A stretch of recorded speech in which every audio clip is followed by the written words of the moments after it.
excited to share this project and basically be here with you all. And it's one of my favorite projects that I've actually been part of in terms of enclosure thinking, and really kind of was really privileged to think of it in a different way. So before I begin, if I don't know anyone, I really would love to learn about all of you guys soon. And as Bev has already done an intro for me, I feel I have, other than me being a passionate designer, designing energy efficient and passive house buildings for over 15 years, I think for me, it is a learning skill. I'm always surprised. I've always liked this idea of continuing to be surprised by my work, have an open mind. And I think that's what makes designing buildings with building science super challenging. And I always say to people, it's like being part of a science experiment.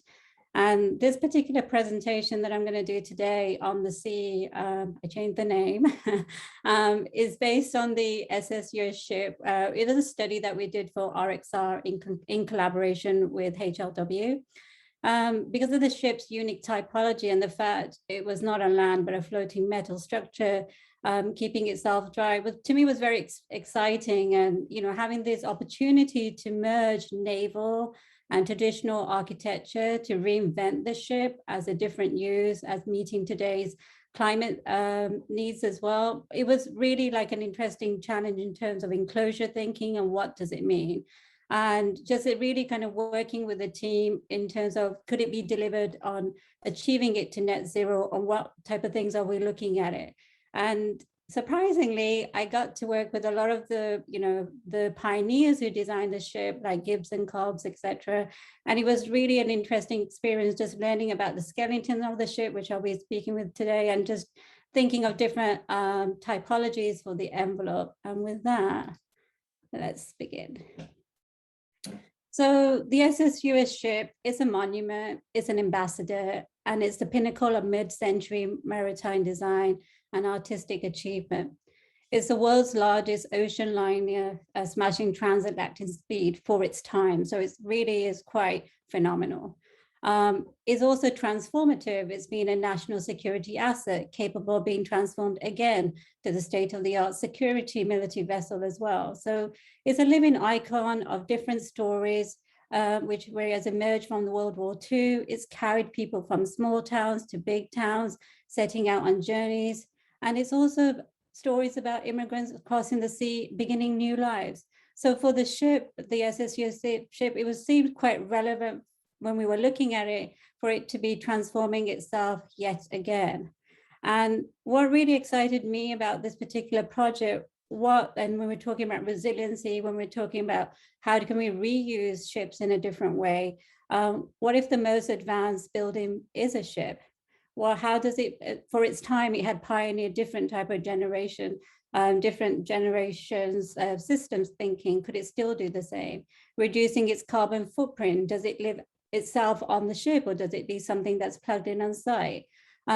Is it a destination of the future? What if buildings are not capable of making us future-proof? Do we have to look at other ways that we have to achieve this? So for me, as someone being part of this, like thinking of future-proofing and designing in a very different way, I was really excited to kind of break down what the actual envelope and the skeleton of the ship was. And as we started looking at it, because of its distinctive envelope, we realized that the superstructure plate functions as both the air barrier and a vapor barrier, which is kind of strange because for a metal, you don't normally expect that, but then it makes total sense when you think, oh, of course, there's no water that comes inside the ship when I'm inside the ship, and obviously I'm constantly dry too. But then it does something interesting when in the case of the ship in a cold climate, the envelope has to perform to resist the interior airflow that will stop the convective loops that you will see at the bottom and at the sides of the section of the ship itself. And this is because it forms a double hull. And these convective loops, like part of the superstructure, it's not really the wind that's causing it, it's actually just because they're just hollow. So that was really kind of looking at how do we think of it as a retrofit versus like, okay, we're just going to go in and just change the look of the ship because it was an icon, and we didn't really want to do that. And we knew what worked with systems. We knew it needed a complete air barrier, and it had one, technically speaking, because the outside of the superstructure was acting like that. but it also needed to have some form of compartmentalization, which we know also helps in terms of performance. So taking these, and it would also reduce the convective loops that was happening alongside these, the actual hull or skin of the ship as well. So we started digging down further into the actual ship and how it was generally constructed, because we needed to obviously place a lot of systems, we needed to insulate it. And how do we do that? Because we were also lacking height. We didn't have much height to run a lot of ductwork, and we definitely didn't want to reduce, interior space as well. So as we started looking at the ship, it actually consists of this series of bulkheads, and they serve as a way of if there's ever a water, if there was any kind of water that would enter, it would just like drop down, as you see over here, and it would just prevent water going from the next to the next compartments. So there were 20 watertight compartments, and out of the 20 watertight compartments, you had 8 of these bulkheads. But what I saw in this was more than that. And this is right at the beginning. What I saw instead was, wow, these are these hollow spaces. This is great. This is what I need. And I need this to run systems. And what happens is from the whole deck, so it's no longer first floor, second floor, third floor, the language completely changes. So you have to speak the language, what the ship is. So in this case, in the hold, you have this the double hull. And then once you get to the B deck, which is like above, now you're kind of emerging out of water itself, just about here, the double hull actually changes. And I'll show you what I mean by that. So this is a section cut. So these are the series of the structural grid of the existing ship that runs continuously, which acts as, we would say, to some degree, compartmentalization, the watertight bulkheads, etc. But what happens is it goes from being 9 inches all the way from the hold to C deck, and then it becomes 6 inches and then smaller. And that was the opportunity that we needed really to run a lot of these systems that we were thinking, obviously not from the bottom, but could we use this double hull frame as we're retrofitting it to run a lot electrical, the mechanical, and even the insulation? Like, how could we utilize the space, which is not really being used, but we, reinventing this whole thing about what is this space going to be? And so in terms of, so we firstly looked at ways existing ships were doing compartmentalization, because some of the programming of the space meant that we had to look at our space differently too. And just with buildings, I was seeing a very similar language, how we would say, for example, you would have the unconditioned space where you would run a lot of the mechanical systems, and obviously above you'll have a lot of the conditioned spaces running. And this is how they pretty much do it in the marine naval world right now. And it works. It's actually kind of interesting how they look at this as a division of main vertical zones by thermal and structural boundaries, of obviously fire risk categorizations that they have. And for the ship, because it was going to be a building, we had to translate it into the building world. And because we were translating it to the building world, we decided it was going to be, at the time, what was the code thing? It was type 1 that it fell into. And because of that, we could, if we wanted to go construct as high as we needed. But what we identified instead is we were going to use the existing bulkheads that they have, which have highlighted in the dark red, and we were going to run them all the way through down to the actual hold itself. And these will act as the 4 compartments that would actually form as compartmentalization instead. And that kind of helped in us, like how we were thinking about the systems in general. Oops, sorry, that was too fast. So that helped in terms of what we were thinking where the systems would be running, because in the same way we had compartment A, B, C, that would be the same way we'd have electrical, mechanical, like all of these would have their own electrical, mechanical, etc. in these same compartments. So it wouldn't be, there would be a crossover, etc. And then with the existing installation that they have for new ships is actually fairly interesting. So they have, what they use is an A60 marine board, and they pretty much use what we would say, just put that envelope, just cover it with every, this would technically, I guess, be your thermal, fire rating, everything mineral, that they would just follow the whole structure around it, cover it up for fire, cover it up for thermal, and then they would run anything that's needed. And to me, this was great. However, because our ship was old, we couldn't really technically do as much as the things that the new ships would, because we would obviously be applying a lot of fireproofing on it and then working backwards for that. So it was then we were back at the board and looking at it in a very different way again. But this helped in the sense what we could achieve looking at the technologies that they already had. So with the idealized enclosure that we kind of already know that forms a good performance in a wall is when you start having, you have the finished layer outside, try to have your thermal layer on the outside, and then have your air control and vapor, etc., just before that structure, just because you can control a lot of things. In the case of the ship, everything changed because here we had that red line was basically the outside of the ship itself, which was my air and my air control layer, and that had to be super tight. And in the case of the ship, it has these series of flaps, which I'll show on later in the sections, and they had to also be airtight as well. So we had, the way we were thinking of it, because we wanted to run the systems in this double hull, we were like, okay, so we will kind of do that, the smart vapor wall system here, and just try and, calculate it and make sure everything is going to be performing as we would do with any kind of high performance building. And this was a section that I had to take at the time to RXR to basically convince them they needed to do this. And I was super nervous because I had never had done a ship before, but I knew how to design, obviously, high performing buildings, and I knew how to make them work. So I was like, I'm going to use that same strategy on a ship. So what do I have? I've got nothing to lose, so I might as well go with it. And so I did the enclosure line, just showing them, we're going to run the insulation just as you would do, but this is obviously a retrofit, running inside of the double holes. And then we would compartmentalize each of these spaces on the left-hand side and the right-hand side for whatever purposes or the programming would be.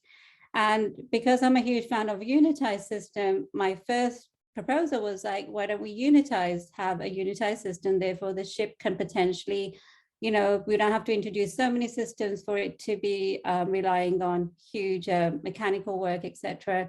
They were obviously not a fond of that because there would be holes introduced, but so we went back. But you can see there's a way of running a lot of these things on the inside and then along the actual the double hull itself. And this is the same way that it would be same in in any kind of high performance buildings. You have the ERV just going straight out, and then you'll have the heat pumps doing their work. So we formed a hybrid in the next one, which is basically, we decided to go with the air source heat pump instead, and everything, just including the mechanical, the electrical, all of the systems would run on the outside skin of the double hull itself. And instead of actually living on the ship, we would actually have it plug into the main land. So a small building would be produced for that. So you would have, for the most part, the building will be able to, oops, why does my mouse, sorry, keep doing that. For the most part, the building will be able to work by itself. And this was a success for a variety of reasons, because it meant that we could do the installation, we could run the systems, we wouldn't reduce, there will be no head. Sorry, can you hear me? Sorry. So you wouldn't actually lose any of the headroom as well. So with this thinking, we actually moved forward with the ship thinking how to design for it. And so that's the plug. It's will be plugging in back to some of the mainland, but most of the generation, most of the electrical, plumbing, etc., would just be we would have a vacuum system that would actually get the toilets, etc. So most of this I can only show big picture wise because we're still in the process of finishing most of this off. But when it came to the enclosure, we had 3 different ways of looking at the enclosure of the ship. And this is one of the plans, and they all change because obviously the nature of the ship is that the enclosure is not like a wall, it's not straight everywhere, it's going to change. And because it changes at the bottom of the hull itself, we actually, the first one that we had, the baseline approach, we were pretty much following what they would normally have done. So because the double hull is quite thick, we would actually say, okay, fill it up with some kind of stone or water, whatever you need it, because the ship needs to like balance itself. And then on the outside, they will just have the same spray foam. And then after the spray foam, closed cell insulation, the air gap, green grit thermally broken clips holding the mineral wool, which is very common in ships that they use, and staggering it, and then forming another air gap and running then the final finish coat. In the number 2, the ones that you see over here running instead, what we proposed was different. We said, okay, for this one, can we just not use a continuous marine grade coating, which they use anyway, which serves the whole fire coating, which serves as an air barrier at the same time, and let's just run that all the way from the second steel plate instead. And we just did everything using mineral wool. We didn't actually introduce spray foam at all. And instead, for the smart vapor barrier, we proposed this with this green line that you see over here. We actually proposed a quad 0 NL instead, and then again, the air gap and so forth. For the last one, the Alt 2, what we decided was that since the ship's unique nature of the curvature, could we just potentially just, we have the technology now, can we just not 3D scan this thing and the final enclosure is just put on? Like we just use these series of slots, they just get, introduced and that's it.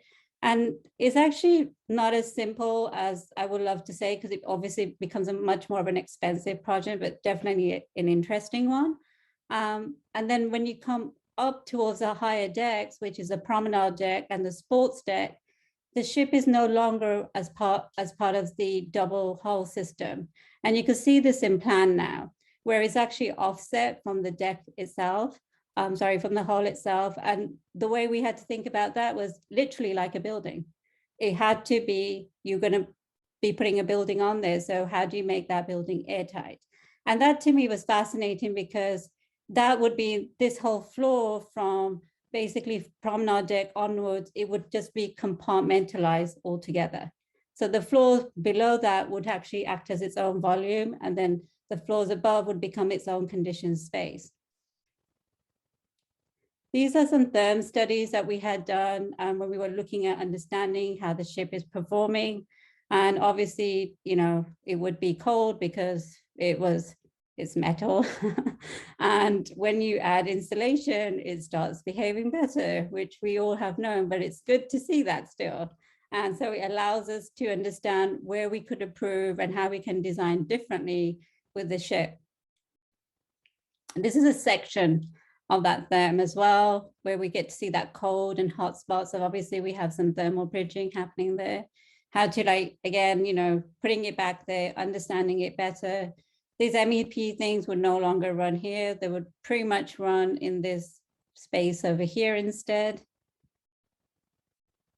And one of the things which, as any designers with a ship of this nature, they really wanted to embrace the whole ribs that the ship had. So with the main hull, we, expressing the ribs became part of the design thinking too, then therefore it became part of the enclosure thinking. And kind of how do you make this system still work when you want to make it high performing, when you want it to reach a net zero, when we're trying to not be wasteful with a lot of things around us. And it really meant for something like this, we had to go back to that whole 3D fabrication system just because of the nature of the shape of the ship. And we continued with the same thing, saying, hey, okay, it has its air barrier. Over here, it has a series of laps, and each lap as the ship's made, they'll just get a series of air seal done on it, so it's completely tight. And then after that, we'll do the whole fireproofing and then the spray foam, and put a foam blocks around the windows here. And this is a section of, a plan and a section showing this. So that's pretty much big picture wise what we try to do in a very intense period just before COVID. And it was a lot of work, a lot of like scrambling. And one of the things that was interesting, just when I was saying just about when you get to the promenade deck, things change. And one of the exciting things that we got to do with this was, okay, so the king post, which is very much part of the ship and the way people are seeing the ships, could we reuse these king posts? And I'm a huge fan of reusing pretty much anything a design you can do. So with this, I had to do a lot of convincing, because I was like, why can't we just not run a lot of the ERVs through our king post, because it doesn't serve anything. It's just there. It's not really doing much. I mean, we used it for structural reasons in terms of putting out a cable support system. So it kind of looks like the whole ship is coming out. And we wanted to kind of be more part of its like history, to be technologically forward thinking, really embracing that. So I propose, let's just go all the way. Let's run the ERVs running through this, the king post that we have. One will be the return, one will be the supplies. This particular programming space that we had designed, I said, is capable of having the air source, small heat pumps actually being part of the roof. Let's design a different type of roof where the air source heat pumps can sit on the roof and we can vent it out. It doesn't have to be something that's treated as separately. And that to me was really exciting, because all this would be obviously coming in, being prefabricated elsewhere and just basically being put onto the ship itself. And it was these systems that a lot of people, especially with air source heat pumps now becoming more available, it was a lot of just investigating what is the smallest size we can get. How do we get this looking as minimum as possible? How does it fall with the aesthetics of the design and still be revolutionary in what the history of the ship is? So that was the actual promenade deck itself up that we got to propose this for. And then this is how it would be if you wanted to ever get married or redo your vows. This is how it would look from the inside. So these will be your king pose, and this will be the time you actually take your vows and have that perfect time. Oops, that's too fast. So one of the iconic things about a lot of these ships, especially the older ones, this is the lifeboats of these ships, and they're amazing. Unfortunately, they are there, but they're not usable. And I really was interested in creating a very different way of looking at this with our team. And so we kind of saw it as a car technology instead, where you will still, be able to enter these series of lifeboats, but a different type of experience. And what we proposed instead is it will keep the same kind of square footage of the existing lifeboat, and you'll be able to accent them from the promenade deck, which are these over here, and you'll just enter straight in. And it has, again, the same principles of any high performance building, where we would run just like any car. You would have that whole, insulated shell, but this would just have that shiny metal stuff, and it just be something that just comes on. So you'll have the enclosure with the insulation and then the whole air barrier system, and we would run majority of the systems, at least for the plumbing, etc., would run here, and for the ERVs would actually hold them there, and we would just vent them straight up from the top of the cabana itself.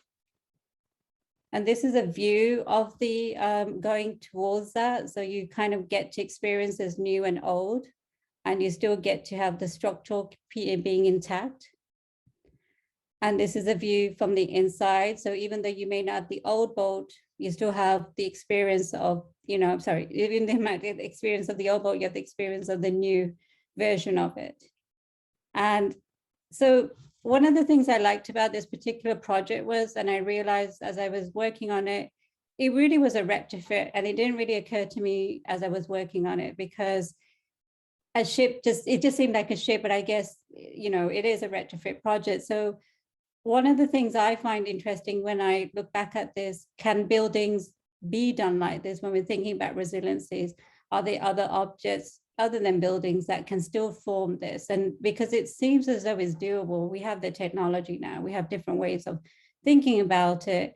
And as flood levels continue to increase, like what are the different typologies that we're putting out there, which might not be normally that are considered buildings and they become buildings?